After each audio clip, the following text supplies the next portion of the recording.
Bonjour à toutes et bonjour à tous. Très heureuse de vous retrouver pour un nouveau thème. Et ce thème aborde les mécanismes de défense, les mécanismes de protection. Ce sont deux choses très différentes.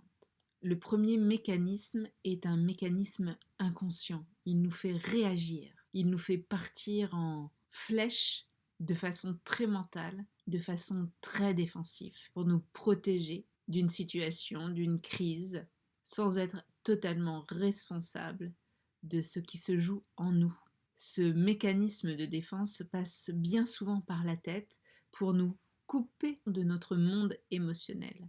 Le mécanisme de protection est plus conscient, plus responsable. Cela demande plus de maîtrise, puisqu'il demande à ce moment-là de ne pas foncer bille en tête dans ces mécanismes de défense et de s'accrocher à soi, de voir ce qui se joue en soi lorsque l'on est confronté à une dispute, à une contrariété, à un choc émotionnel, de voir comment on réagit et de s'arrêter, de conscientiser que c'est notre instinct primaire, notre cerveau reptilien qui est titillé, et de ne pas bouger de là, de s'observer, et en conscience, seulement après, de mettre en place un mécanisme de protection.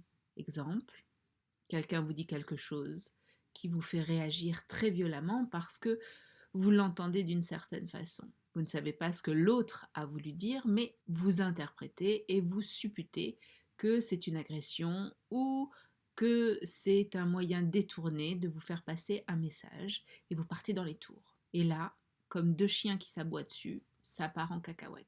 Ça part en distorsion, en accusation, en dispute. Et vous vous sortez de cette confrontation épuisée, lessivée, rincée, sans que la situation soit réellement dénouée. Il y a quelque chose comme une trace inconfortable. Un mécanisme de protection, lui, pourrait être je me sens agressée, mais je reste là, et au lieu de préjuger de ce que l'autre a dit, je vais juste rectifier le tir en lui demandant clairement qu'est-ce que tu veux dire par là? Qu'est-ce que tu veux exactement me faire passer comme message? C'est seulement à partir de là que vous pouvez répondre. Avant, c'est un miroir aux alouettes. Je vais vous poser plusieurs questions pour voir à quel moment vous êtes dans un mécanisme de défense. Un mécanisme qui vous fait agir, réagir, et qui vous coupe totalement de vos besoins, de ce monde émotionnel qui crie famine. Lorsque vous êtes attaqué, déclenché dans un mode de réponse défensif, est-ce que déjà vous pouvez vous dire oui, je reconnais que j'attaque, je fonce. C'est comme une brûlure, un éclair à l'intérieur de moi. Je vois rouge et je m'accroche à ce que j'ai entendu. Et posez-vous la question, lorsque je suis déclenchée, collée au mur dans mes retranchements, est-ce que je suis capable à ce moment-là d'entendre l'autre dans ce qu'il a à dire, même s'il n'est pas sur le même support que vous, c'est-à-dire dans l'observation de ce que ces mécanismes le font jouer en défense. Même si l'autre en face n'est pas au même stade de compréhension, êtes-vous capable de l'entendre? Êtes-vous capable de rester ouvert dans l'écoute? Même si l'autre raconte une histoire distordue avec son filtre propre, avec ses propres blessures, et qu'il vous dit quelque chose qui n'est absolument pas justifié, mais qui fait quand même écho. Comme une balle de tennis, vous vous renvoyez inlassablement cette balle, sans que vous parliez des vraies choses, de ce qui vous concerne réellement. Est-ce qu'à partir de là, de cette conscience-là, vous allez pouvoir rester présent à vous et voir ce qui se joue? Est-ce que vous allez pouvoir être dans le discernement de ce qui est en train de se jouer? Avoir ce recul, cette force de mettre juste un pas de côté et d'observer ce qui se joue. La prochaine fois que vous serez dans une situation conflictuelle, aurez-vous cette force-là? Juste de rester et de ne pas rétorquer, juste d'observer ce qui se joue et ce que vous auriez envie de balancer à l'autre à travers votre filtre. Observez déjà pour la prochaine crise, confrontation, observez-vous. Dans quoi vous avez envie de partir? Dans l'explication, dans l'envie de défendre votre bout de gras, de faire de la polémique, de partir dans de la plainte, dans de la tristesse, dans de la culpabilisation. Observez-vous et ne réagissez pas. À la prochaine dispute, confrontation, observez-vous, observez ce qui se joue en vous.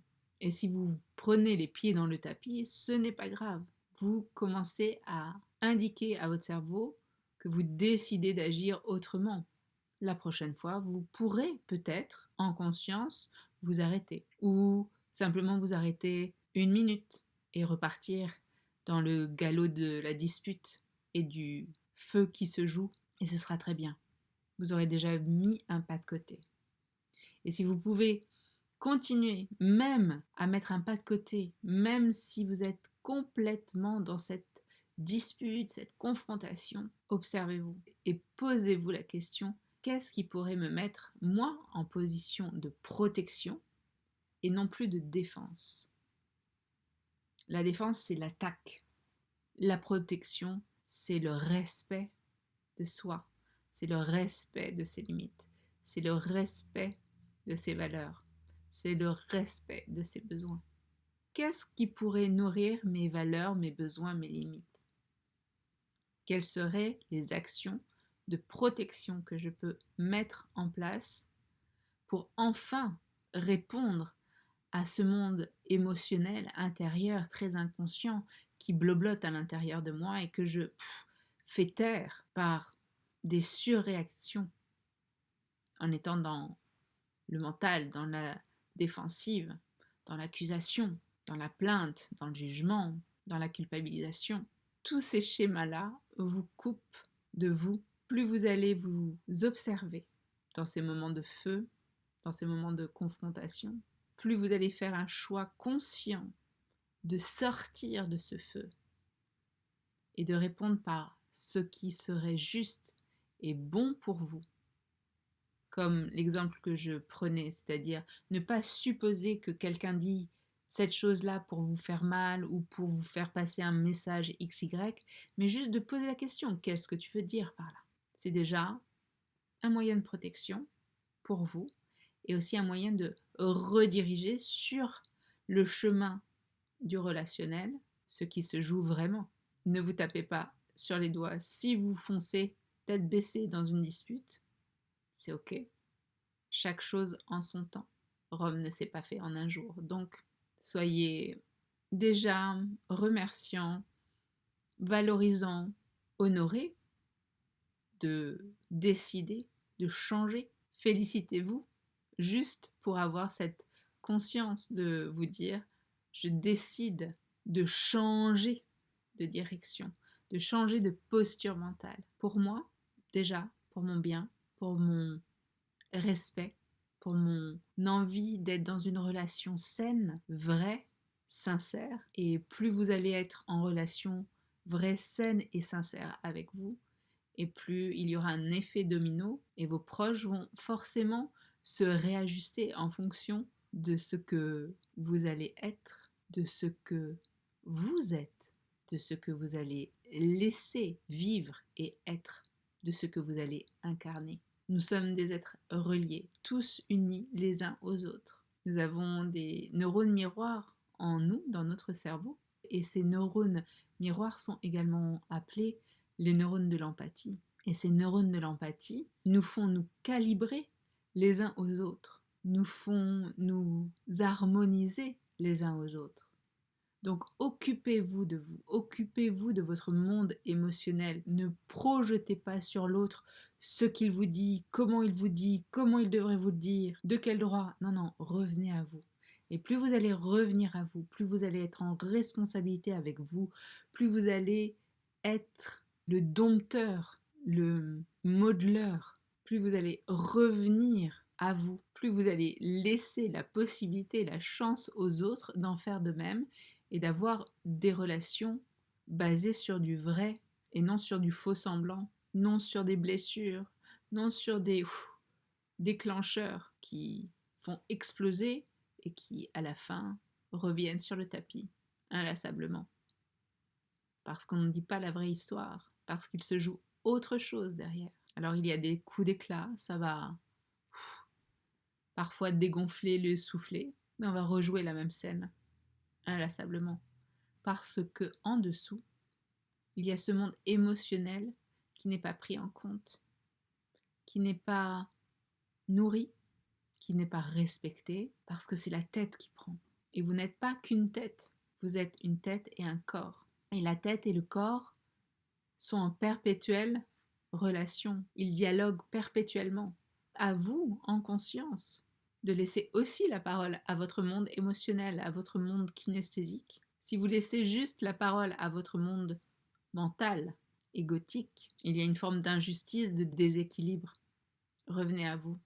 Occupez-vous de vous, recentrez-vous, observez-vous, regardez ce qui se joue derrière les clashs, et même si vous clashez sévèrement, si c'est pas aujourd'hui, ce sera demain, après-demain, et si c'est pas parfait aujourd'hui, ni demain ni après-demain, ce sera peut-être à 0,1% mieux, puis à 2%, puis à 3%, puis à 4%, puis à 5%. Ce sera mieux dans le sens que vous répondrez soit en étant aligné à vos émotions, soit en vous taisant et faisant le choix de ne pas rentrer dans la bataille, soit en posant des actes de protection, en demandant exactement, je reprends cet exemple, ce que l'autre veut dire. Occupez-vous quand vous êtes dans un acte de conscientisation.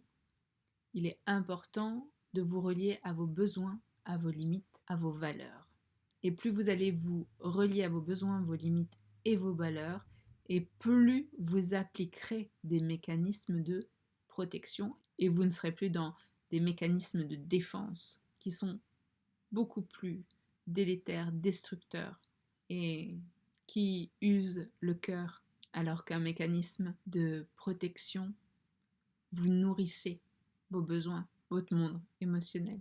Vous agissez ainsi en souverain dans l'excellence pour votre royaume intérieur, conscient, psychique, physique. À tous les étages, vous vous occupez de vous en tant qu'être souverain, en tant qu'être autonome, en tant qu'être responsable, en tant qu'être mature, en tant qu'être incarné, ayant fait le choix d'exprimer son excellence à travers ses actions et à travers sa vie. Son excellence. Pas celui des autres, son excellence. Je vous dis à très bientôt. D'ici là, prenez bien soin de l'être d'exception que vous incarnez. De mon cœur au vôtre, je vous embrasse. À bientôt.